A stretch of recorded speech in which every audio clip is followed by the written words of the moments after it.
Une belle année 2024 qui s'est clôturée avec un résultat consolidé de 966 millions de dirhams, en évolution de 24% par rapport à 2023. Un PNB de l'ordre de 4,7 milliards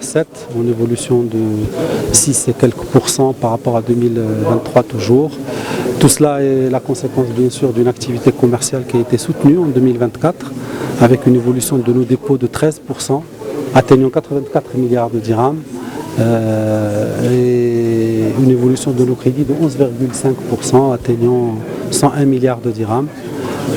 Bien sûr, ce sont des chiffres consolidés qui intègrent le CIH, qui intègrent notre activité de crédit conso, qui intègrent notre filiale Omnia Bank dans la finance participative. Un petit clin d'œil pour Omnia Bank, puisque Omnia Bank cette année réalise son premier résultat positif et donc commence à sortir du rouge et commence à atteint son break-even comme on dit. Pour l'année 2024 est une bonne année pour le groupe CH Bank avec une bonne dynamique sur l'activité commerciale. On a vu lors de la conférence de presse les ressources qui ont augmenté de 13% et les emplois qui ont augmenté de 11%, avec une amélioration de la position sur le marché et des gains de part de marché sur l'ensemble des segments. Ceci s'est traduit par de bons résultats financiers avec un PNB qui a progressé de 6,1%